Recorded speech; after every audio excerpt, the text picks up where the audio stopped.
we've developed these markets around scarcity pricing, thinking if prices go up, people will invest. But politicians hate scarcity pricing. And so we can't really say, and the prices would have to, right, when you've got, again, wind and solar and rooftop, and demand is going down, you couldn't get a scarcity price that would be sufficient for most people to invest. So we have to think about different mechanisms to make it happen. Hello and welcome to Energy Unplugged by Aurora. This podcast features various experts from Aurora having in-depth conversations with key industry leaders, policymakers and academics from all over the world. It explores the hottest topics across the energy market and gives a unique perspective on major energy issues. Welcome to Energy Unplugged. I'm John Feddersen, co-founder and chief executive of Aurora. And today's discussion, I'm really looking forward to. I think it's going to be awesome. I'll be speaking with the CEO of the system operator of one of the world's longest power grids. She is a former chair of the New York Department of Public Service, and she's soon to take up a newly created leadership role at X, which is the moonshot factory, part of the Alphabet Group, which is, of course, the parent of Google, moving to California and leading some of their work in the energy space. My guest on the show is Audrey Zibelman, current CEO of the Australian Energy Market Operator. Welcome, Audrey. Hi, John.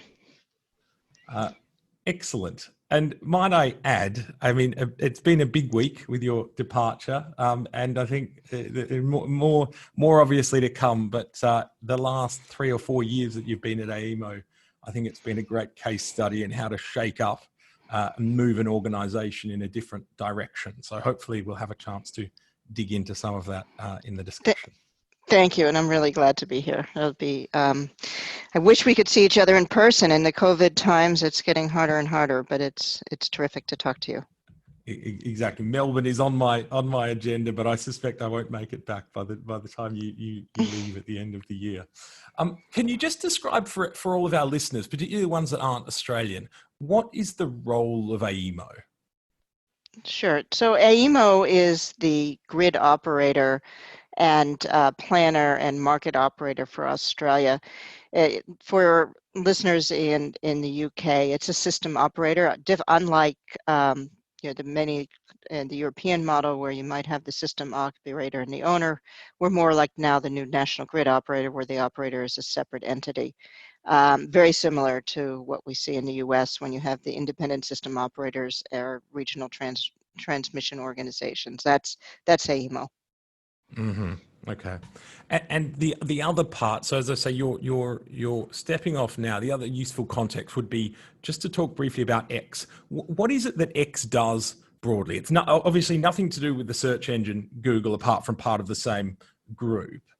Just in broad terms, what is X's focused areas?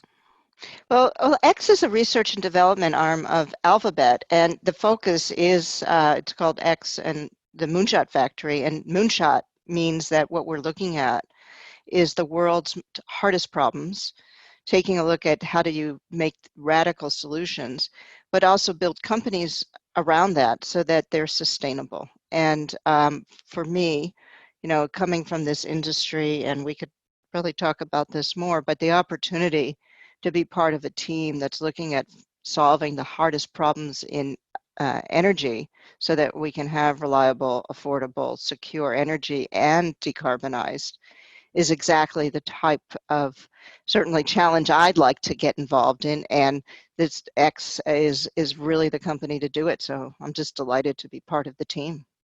Mm. And I don't think it takes a lot of imagination to say, look, the reason we've made the progress, in my view at least, the reason we've made the progress we have on the energy transition is technological advancement. And policy's played a big role, but it's just so much easier if solar panels are 1/10 of the cost they used to be, and storage is. Is it, in terms of, and obviously it's very early days, what do you see as the big technological challenges for the sector in general? Right, and this is really coming out of the AEMO experience, and where I see the really the Achilles heel if we talk about decarbonization, and that's the fact that we're moving from a power sector that where you had a lot of controllable, dispatchable generation, the fuel was manageable, you could store it, and to one that depends on weather as your largest fuel resource. We see this in AEMO every day, in fact, and so there's that issue. Plus you're going from hundreds of devices to millions and billions of devices, and you're not going to be able to manage a power system in the way that we've always managed power system, where you had a command and control approach, but rather we do need to be looking at machine learning. We have to be looking at AI. We have to be looking at self-healing grids. We have to think about the amount of data and the speed of data that we're going to have to be able to manage in an efficient way. And so, one I've learned in Australia is that as I see the nature of the problem, it's, for example, in Western Australia, I was just talking to my team today, it's a mild, nice day. We love mild, nice days. That never used to be a problem in the power system. Yeah. But when you have a whole lot of rooftop solar and that mild, nice day also has some cloud cover or very low demand, suddenly that becomes a system challenge. And so understanding these things and being able to manage them, but doing it in an efficient way, is now becoming a data issue. The way I think about it is we've got all these free electrons that are coming out of renewables, which is wonderful. But to organize them, we need a lot more better information, and those are the big challenges that I'm hoping will I'll have a part in solving. Interesting. And I'd like to, so I suppose a big part of of that as well is the role of prices and the role of market. You train an algorithm, but it needs to be optimizing against something. And it would be great at the end just to pick up the other bit of it, great algorithm, but what is the role of prices and markets you see going forward? But I'll shelve that for now because I want to get into a few. I'm sure you're ready to jump on that one. I want to get into a few other things. Just one final point on the move. What is it you think you'll miss most about the Australian lifestyle? Oh, well, first of all, I will miss the dear friends I have and here, and certainly my friends at AEMO and in the industry. And the Australians are they're extremely friendly. It's like being part of a big family. It's really one of the major differences I find in the US and Australia, is that it's because it's a smaller country, and a position like mine in the US, right? Nobody would know about it. But in Australia, it's become a major issue, and it is energy is a major issue, but it's a small community, and the amount of affection that I've felt here has just been overwhelming. And I guess I will miss the genuineness, the openness, and the feeling that because it is a relatively small country, that people can reach out and touch each other. And so, well, like a family, we might fight a lot, but you're there for each other. That the concept of mate really means something here, and I will miss that. Well, yeah, interesting and well put. Audrey, I find it slightly hard to believe that people won't know who you are in the US. So I think in the Australian context, at least, you've played you've played a pretty big role in kind of stamping your mark on things as well in that role. So I think that's partly about you then, rather than about Australians too. Well, I had a great team. Yeah. So can we talk a bit about your journey to where you are now? I mean, it's a fascinating background. I mean, first of all, you're a lawyer. What made you think the power sector was a good place for a lawyer to be? I mean, and I suppose my context here is, I think traditionally, particularly pre-privatization, it was a place for engineers. It was a place for technical people in the engineering sense of the word. Why did you go as a lawyer? Well, I mean, for me, one of the reasons I went into law initially, it was actually came out of my experience as a Peace Corps volunteer in Africa, where I really wanted to feel like I was part of the community. And ironically, while it was great being an expat and great doing the work that we did in the Peace Corps, I felt a bit like a voyeur, and I felt like I decided at a young age, I was just 20 at the time, that I wanted to be part of a community, and I wasn't good enough in the sciences to go to be a doctor, and so I became a lawyer because I lacked imagination. I couldn't think of anything else. And but that carried with me. And so I was practicing law, a private practice, and had an opportunity to join the Attorney General in Minnesota. And they assigned me to the department that represented the state in matters involving regulated monopolies. And what became of interest to me was the fact that if you do your job well, you have this amazing ability to have a positive impact on individuals. And then secondly, learning about what it means when you have these essential services, whether it's water or telecom or gas or heating, electricity, Internet nowadays, probably. the internet, they underpin life, and it Mm. has to be, and that's what good government's about, is providing these basics. So that was a little bit of my Peace Corps days, of sort of the recognizing that you have these basic values, of life, or things that you have to do well in order to keep decent lifestyle. So that was important. And then the complexity of it, where in energy, as a lawyer, what I found, and I always tell people, you have this intersection of, one, it's really important.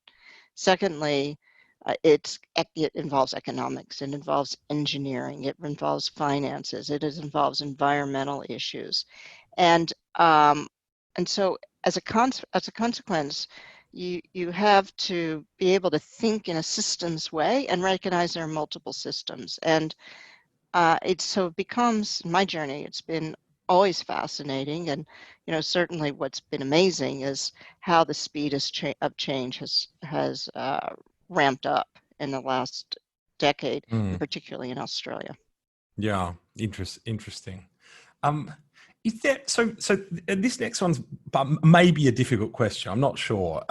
So at least as an outsider looking into the Australian power system over the last 3 or 4 years, my sense, and the others may have totally different views here, is that your time has been characterized by coalition building, but also not being afraid to have a difficult conversation about an important topic.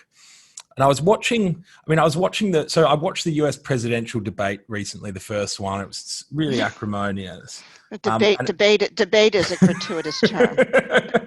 It was like a grudge match on the World Wrestling Association. It was a bit like that.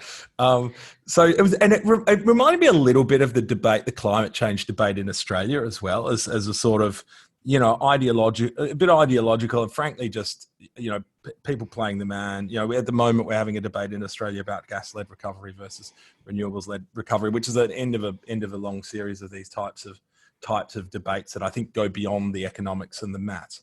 So the question is, and I said it was a tough one, how do you think about communicating the complexity of the transition? So there's this super complicated stuff when you're faced by a very polarized, kind of acrimonious public sphere. And Europe is very different. You have bipartisan support for going hard on decarbonisation, and parties trying to outdo it. So it's a different area.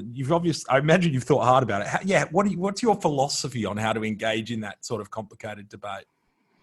Well, I think for me, the advantage I have in my role here, and the time we're in Australia, is that the reality is coal's retiring. It's not a AEMO policy that coal should retire.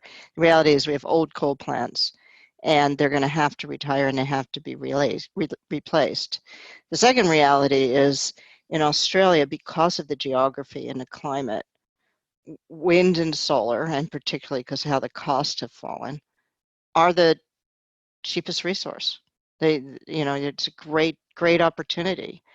And with falling cost of storage and availability of hydro, of pumped hydro, and we have the ability to start looking at and talking about replacing retiring coal with a cheaper resource. So that's where I've been focused. And I think the other aspect that's changed in Australia, which is really a tipping point that I think, as we talk about it, I feel like I'm never stressing it enough, is the individual appetite for rooftop solar. I mean, we are at 1 in 3 of Mm. solar on the roof, it's becoming as common as a car in a garage. It's not a vanity play. It's not because you have a political feeling. In fact, I have plenty of people who are not particularly considered some environmentalists who have solar on the roof because it makes economic sense to them.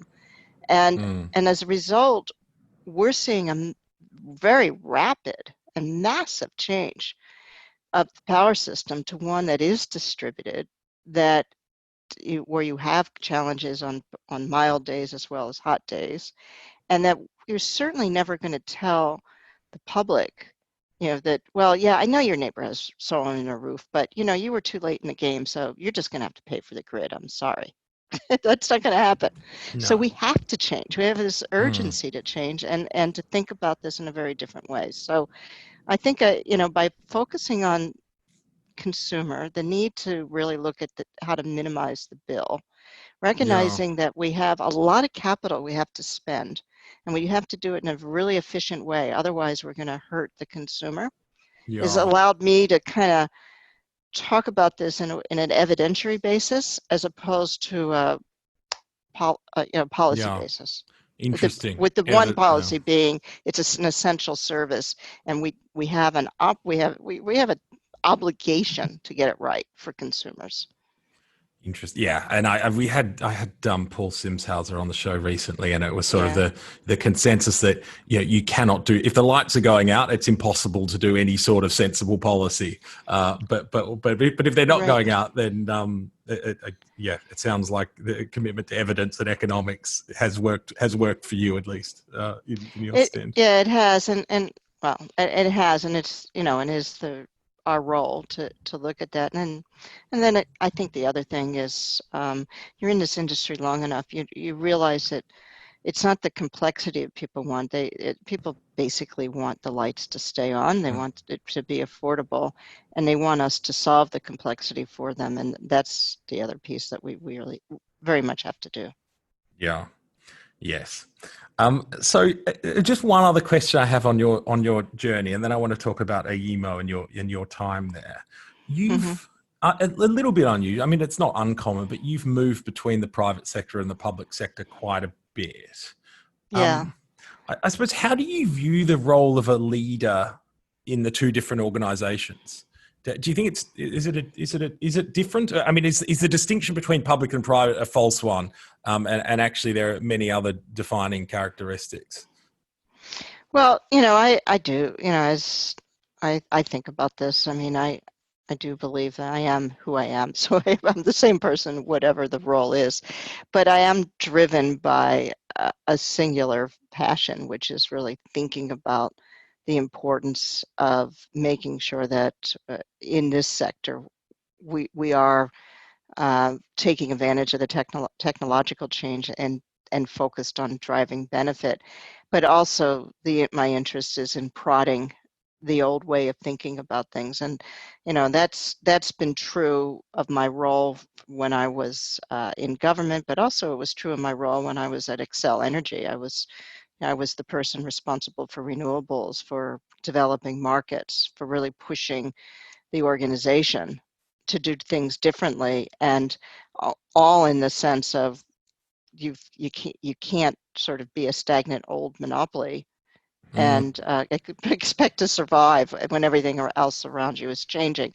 And so I guess I've always played this agitator bit role yeah, of like, well, yeah, wait a minute, we can't, no, that doesn't work anymore, and asking why. And I think that, but going back to being a lawyer, I guess, my legal training and has always put me in this bit of wanting to challenge and not accepting just, well, that's because, it's the way we've done it, so therefore it's the way to do it. And I think mm, that's why I've always been attracted to opportunities like AEMO, and same thing in New York. The only reason I went to New York is because the governor's office said to me, Richard Kaufman, who was the governor's policy czar, said, look, he wants to change things up. And I thought, well, working for a governor, Andrew Cuomo, who a lot of yeah. people now know about him, who really was committed to making it better and changing things, was the attraction. So it's just sort of that is why sit Okay, still when you can interesting. do something. Yeah, okay. So the ability to be close to influence and to shake things up Right. has been a common thing. And people outside Australia won't necessarily know that, but I think like if you ask anyone who knows the Australian power market, they would say, Audrey was a sort of a whirlwind that hit Australia, 4 years ago, and started tearing up sort of sacred beliefs and all sorts of things to move things forward. At least is a common theme, I think. So can we move to AEMO?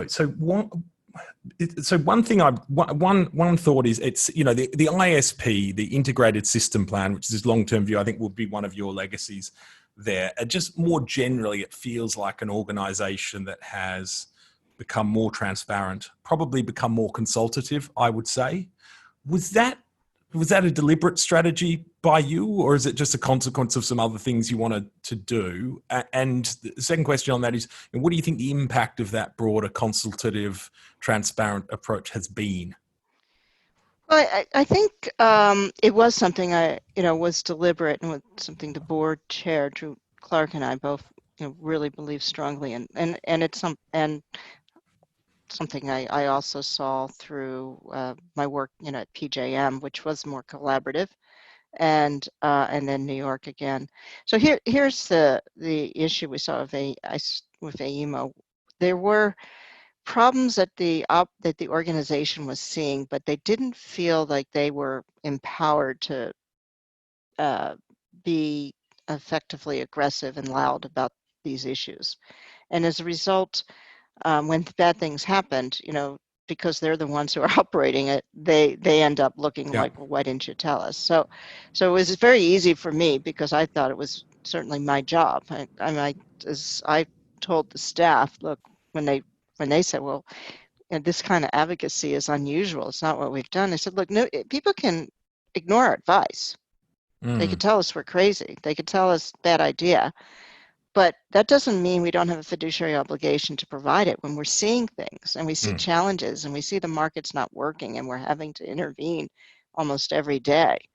That tells you you guys are in something's the hot wrong. seat, right? Right. It's sort Right. of if you're going to have the responsibility, Yeah. it'd be good to have a say. And you entered after or just about when the lights went out in South Australia I for a went. day. I was there. I arrived after that. In fact, the day I arrived, the then energy minister, Josh Frydenberg, is now the treasurer, and the premier of South Australia were having an argument on the news as I was I remember gathering my that. luggage. Yeah. So I kind of was like, "Well, this is going to be interesting." There's a good YouTube clip of that as well if you're interested in a frosty Okay. interview.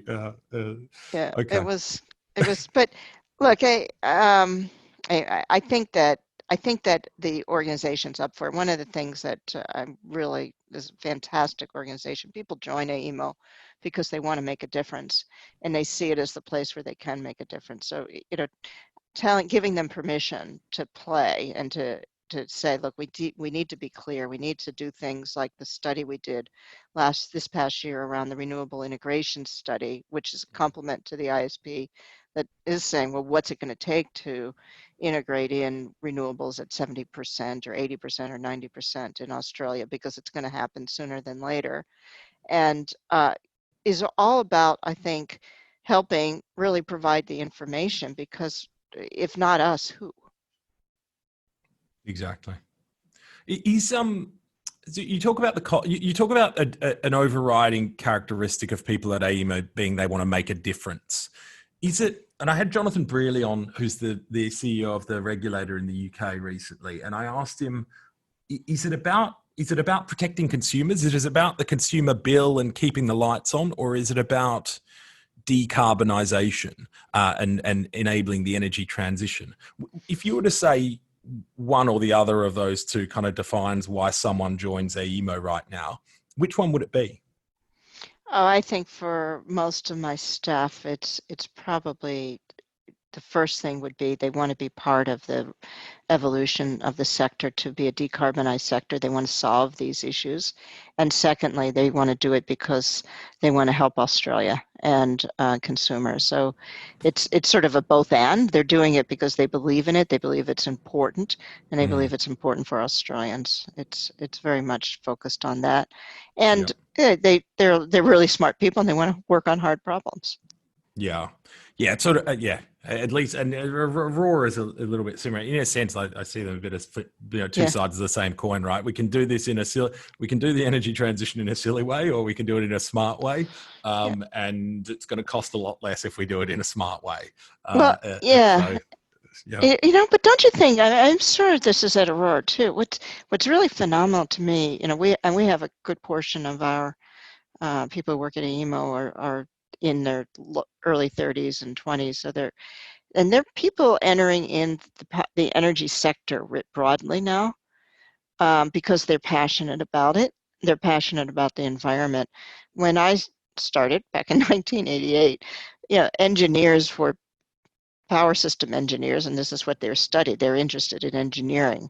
There wasn't a passion necessarily about any particular issue. Although I would say, this industry, when you have a storm, whether it's or bushfire or ice storm, is an amazing industry. The way you have people out there working, when other people are huddled at home, they are essentially first responders. And so there is that big public service piece that just is in the DNA of the energy industry.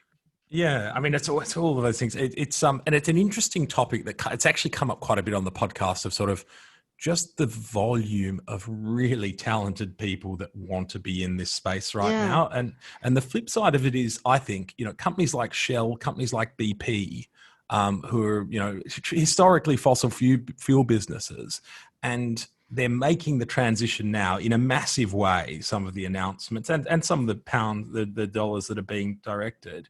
And a big part of it is it's just very difficult to attract talent, the best and the brightest, if you're in the fossil fuel sector. And the flip side is, I walk into the Aurora office every day and just go, wow, you're really clever. It's amazing that you're here. Yeah. And I think you're right. And I was thinking about this a few years ago too, when people for a while, when you looked at universities, kids were saying, well, do you have a sustainability program? Do you have an environmental program? We probably should have all seen this as a trend, because now when these same people are graduating, they're saying, well, I don't want to work for a company that's destroying the planet. I want to work for a company that's doing something good. And there is a great thing about this generation around having a public purpose, and I think that's a wonderful piece. I can't wait till they're running things. Yeah, exactly. Great. So can I just what power do you wish AEMO had but doesn't have? I love that Reflecting question. on your time. Sorry? Yeah, I love that question. I coming out of the US, one of the things that I now understand it better. I still don't necessarily agree with it. But there was a decision made for reasons related to the structure of the government, et cetera, to break up the regulatory process to a regulator, a rules maker, and a market operator. And the difference, and this is where I come from, and I think it's more like Ofgem, right, is that in the US, the FERC will set policy, right? They'll say, just like they did last week, we need the market to integrate DER. We needed to do A, B, C, D, E, and F. You market operators, go design that market for us and come back and tell us that you've met what we've asked for. And because it's broken up into three, I think that the way it works in Australia has become unnecessarily adversarial among the three market bodies, because developing the market design and operating the market, those are just like two sides of the pancake. So I think where the ESB has really been helpful is it's created that forum where we're all together, because again, they're very complex issues. You need everyone in the room, and it doesn't help to divide it up. I think it made, and that's one of the reasons why I think Australia should have been doing reform a lot earlier and missed it because it was so controversial. It was like a, who's on top versus what does the customer need discussion. Yeah, and of course the ESB is the Electricity Security Board. So yeah. that was a new body that was put in place in recognition that there need to be some sort of convening element to get the three separate views consolidated, because otherwise we wouldn't make progress. And it's proven to be, terrific. We've made a lot of progress. So I would say, yes, I shook things up, but thank goodness I had Dr. Carrie Schott, who was chairing the ESB, to say, okay, we'll get it done. And that, and it's been, and it is, journey. I mean, I to an extent, like, I didn't know what you would say in answer to that question, but I'm also not surprised. From the outside, it feels to me like there are too many cooks in the kitchen in Australia, in a sense. And then, I mean, it's odd that the answer is to add another cook into the kitchen, but at least a cook within a hierarchy. Well, I think, probably. I think it, I mean, the way I think about it is, and this is, again, in the US, the markets are designed to meet the public interest. And if the regulator feels that the market isn't delivering cost-effective electricity, they will say, well, we need to change the market design so it does hit that, because that's the goal. And that's because we have the Federal Power Act, which we don't have in Australia. So I understand why it is the way it is, but boy, it was a lot easier, when I was at PJM and FERC said, look, you need a market that gets better investment in dispatchable generation, bring one back to us in 6 months and make sure you collaborate with your members before you bring it back. And that's what we did. Yeah. Yeah, interesting. And then I won't get into it, but the federalism and the federal state divide is another of those axes of sort of who's actually accountable for these things. And makes it complicated. Right. Yeah. So in the kitchen.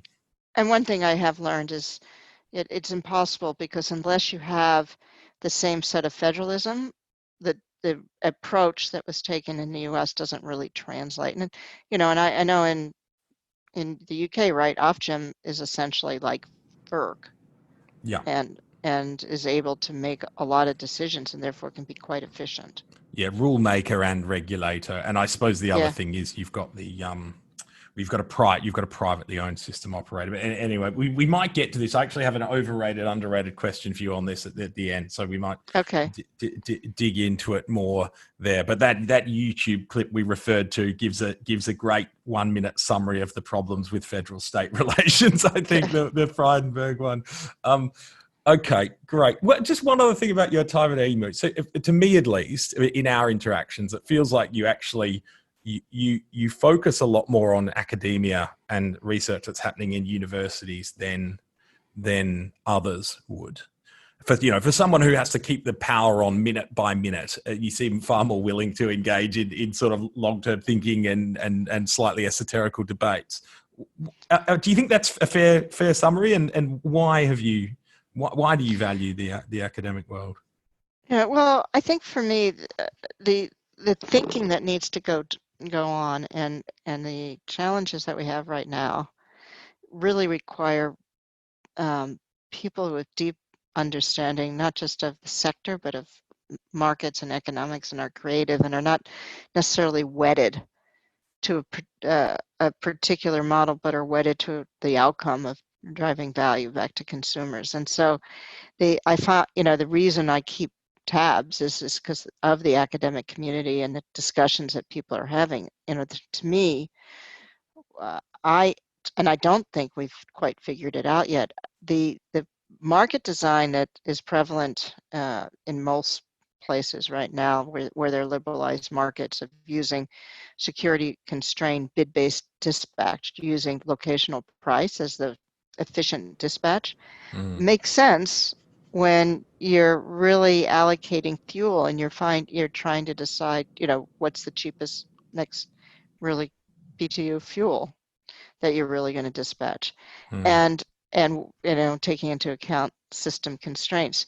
When you're moving to a system like we're seeing, where there is no real marginal cost, You have to really rethink about, well, how do you get the right investment, and what are you going to be valuing, which is things that we've been talking about, essential services and things like that, and that the dispatch has to co-optimize really the next resource that provides the cheapest energy, but also the support required around essential services.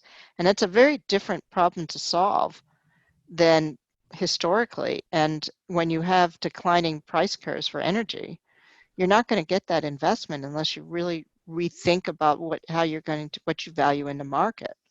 So Mm-hmm. that's why in Australia, we're seeing government intervention, because of fear that the forward price curve isn't sufficient for people to dispatch or to invest in dispatchable generation when they're competing with wind and solar, but we need it.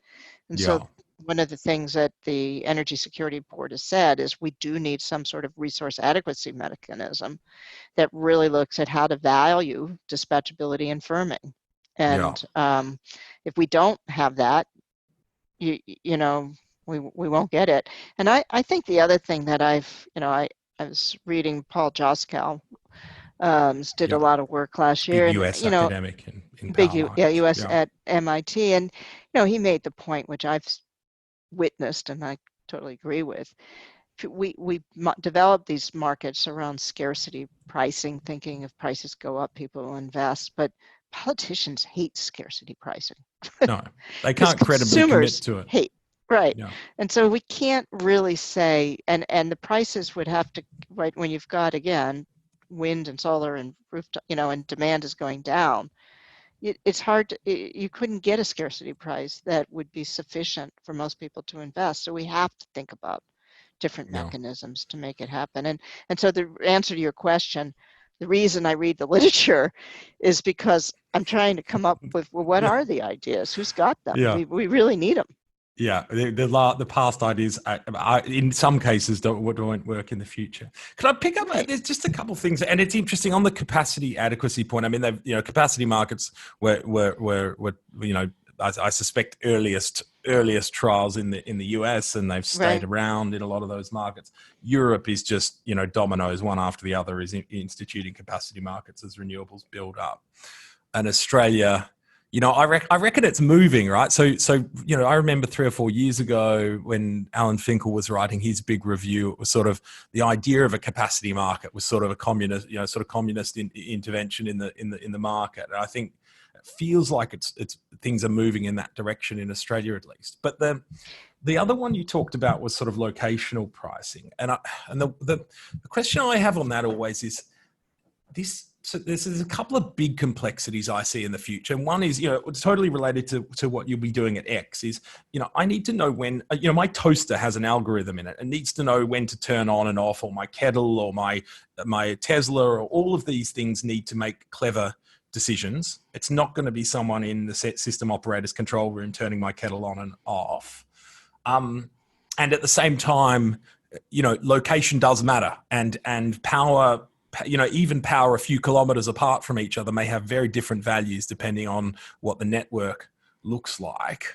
How are we going to get people building in the right place, and how are we going to get all of these small things turning on and off at the right times? Because I totally agree with you. The supply side's getting a lot less rich with a lot of zero marginal cost, but the demand side seems to be getting massively more rich. When do we produce hydrogen with electrolysis? When do we charge a battery? Right. How do you think about those problems in the context of a world in which, as you say, the fuel price, traditional power plants isn't setting the price? I know it's a massive question, but yeah, I think, well, one of the things that I think we have an opportunity to do, and just is to say, look, we're getting to a point where you could have prices to devices, and so you have different market models that can exist, where in fact, instead of buying electricity as a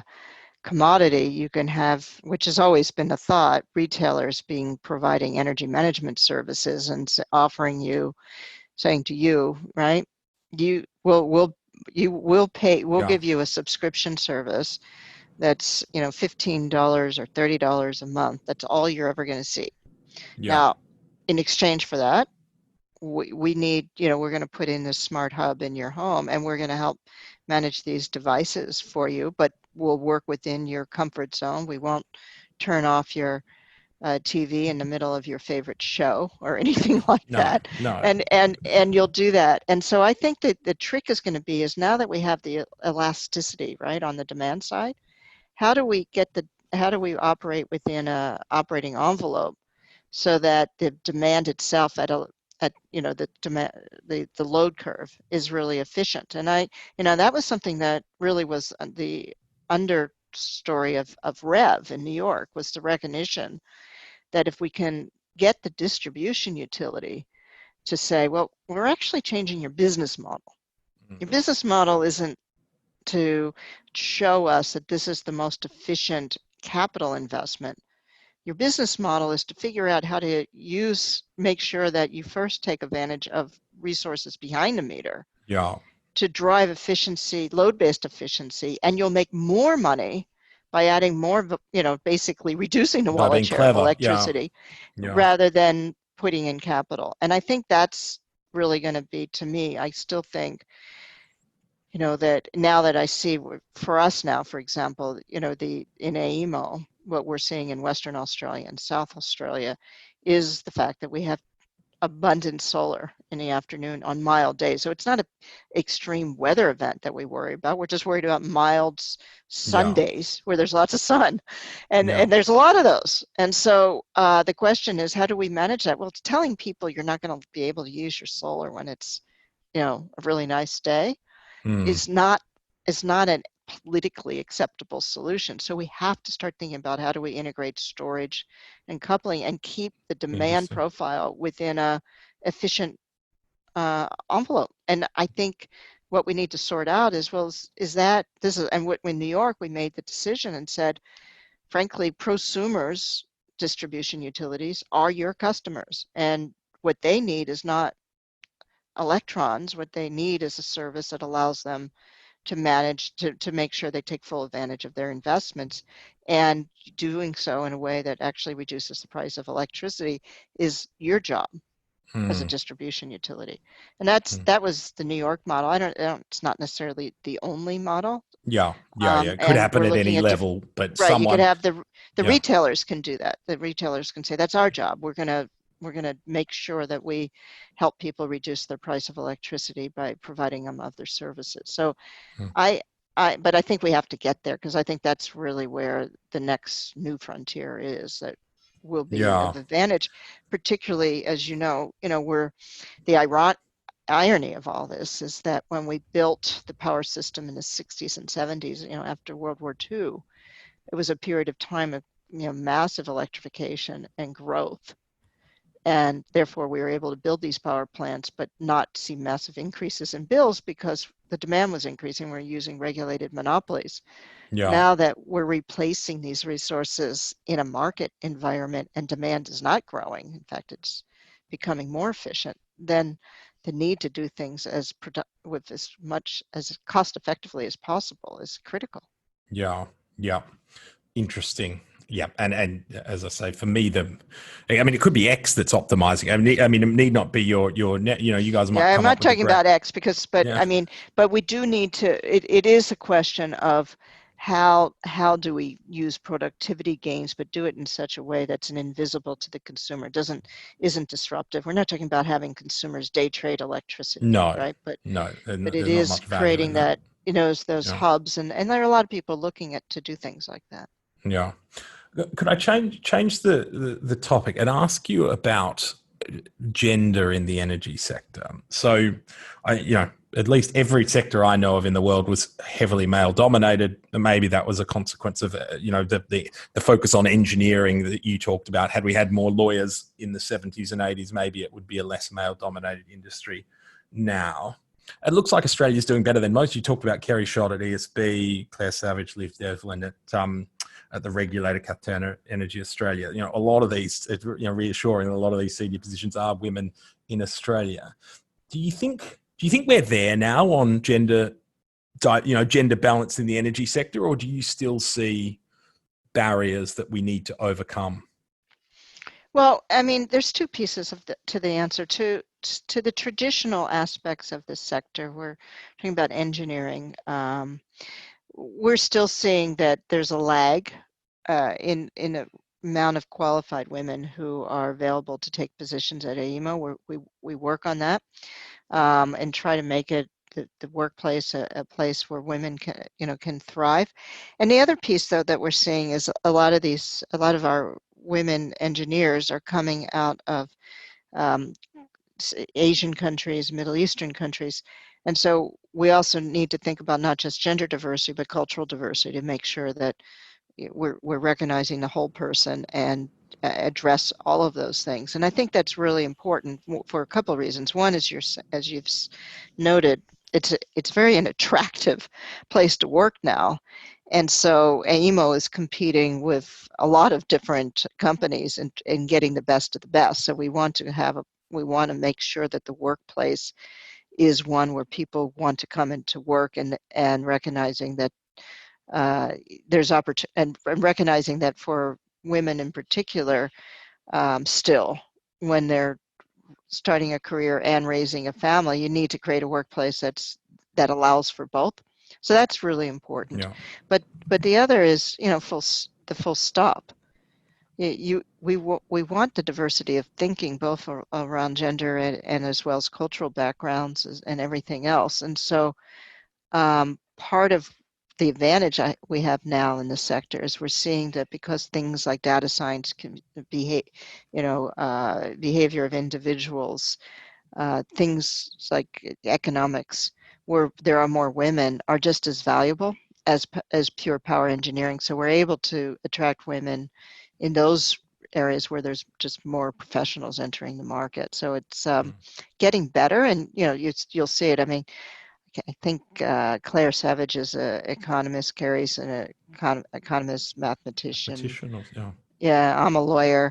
So none of us, and Maren York, who's the head of the Australian Energy Market Commission, which is the rules maker, she's the interim chair, is an engineer. So, but for the most part, I still think that we're just the next generation of women will coming out of schools, we'll see more in the STEM, and I think that's important. But I'll just go on this. When I entered law school way back when, I think we were 30%, which was the most that people had ever seen. And then by the time I graduated, it was up to 40, and now I think majority of women, or a lot of law schools, at least half, and usually more, are women. Yeah. And so I do think it changes over time, and thank goodness we had trailblazers like Ruth Bader Ginsburg to inspire all of us. Yeah, and we have coming up on the show, we have Nora Mead Brownell, who was a FERC commissioner.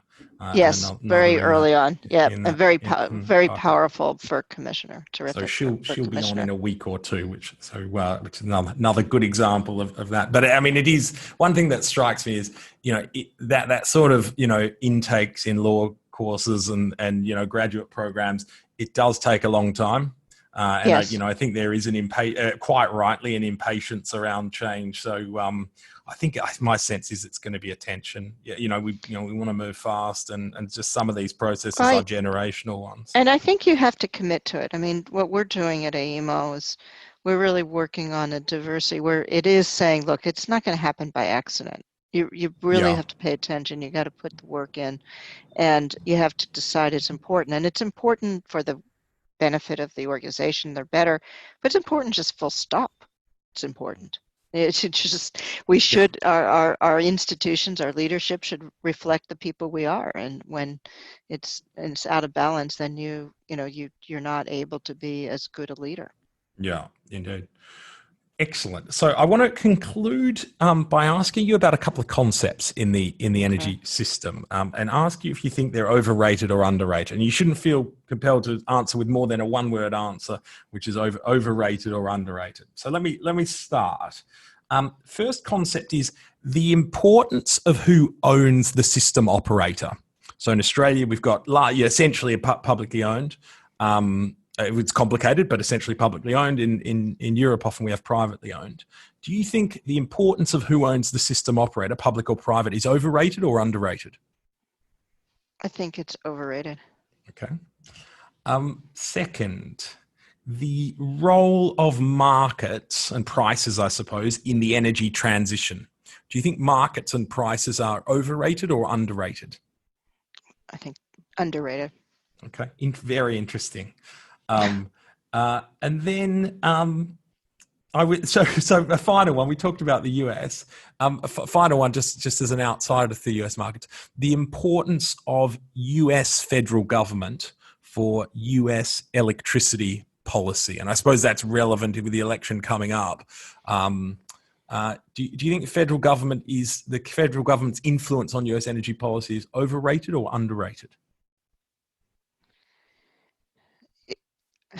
That's a really hard question. Okay. So can I tell? It's both, and it's neither. Yeah, So here's the problem we have is that the federal government, when it comes to mass policy, hasn't done a very good job. But the states in the U.S. have done a really good job. But the question is, could we have been further along had we had a more functional federal policy? And I would think absolutely yes. Okay, very good.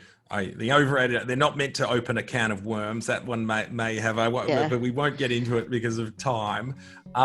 So that's a natural time to finish. So really delighted to catch up, Audrey, with you before you step off at AEMO, and really excited to see what happens next for you. So Audrey Zibelman, thanks so much for joining me. Thanks, John. That was John Feddersen, Aurora's co-founder and chief executive, talking to Audrey Zibelman, CEO of the Australian energy market operator. Do keep an eye on our podcast feed for more in-depth conversations with senior members of the energy industry. The best way to do this is to subscribe on whatever platform you use. Thanks for listening and goodbye.